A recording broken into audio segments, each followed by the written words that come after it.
বলেছেন একবার গ্রাফিক্যালি দেখে নেব, এবং এরপর বাংলার মানুষ সিদ্ধান্ত নিক তারা কোন দিকে যাবে।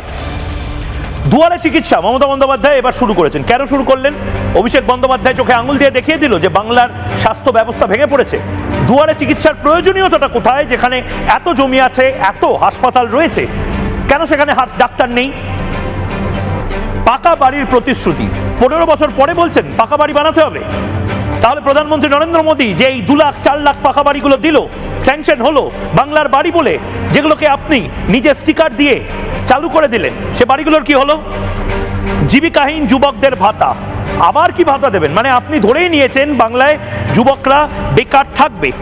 কৃষকদের সহায়তায় বরাদ্দ, কৃষকদের সহায়তায় যদি বরাদ্দ হয় তাহলে আমার বাংলায় কেন কৃষকরা আত্মহত্যা করছে? আলু চাষিরা কেন আলু ফেলে দিচ্ছে, টমেটো ফেলে দিচ্ছে হাইওয়েতে?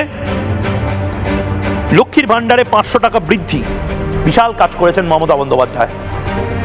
অন্য রাজ্যে 5000 6000 টাকা করে দেওয়া হচ্ছে। ঘরে ঘরে পরিশ্রুত পানীয় জল, আমরা সেই ছবি দেখিয়েছি। স্কুলের পরিকাঠামো উন্নয়ন, অসম্ভব সুন্দর একটি কথা তিনি বলেছেন। ভারতের মধ্যে সবচেয়ে বেশি স্কুল বন্ধ হয়েছে এই বাংলায়। এবং প্রবীণ নাগরিকদের ভাতা, সত্যিই ভাতা হয়তো দিতে হবে, এরপরে হয়তো নিরাপত্তা এবং সুরক্ষাও দিতে হবে। তার কারণ প্রবীণ নাগরিকদের ছেলে এবং মেয়ে অর্থাৎ সন্তান, তারা কেউ আর এই বাংলায় থাকে না, তাদেরকে পরিযায়ী শ্রমিক হয়ে অন্য রাজ্যে চলে যেতে হয়। তারা শুধুমাত্র দুর্গাপুজোর সময় বা ঈদের সময় আসে। এই অবস্থা এই মুহূর্তে বাংলা।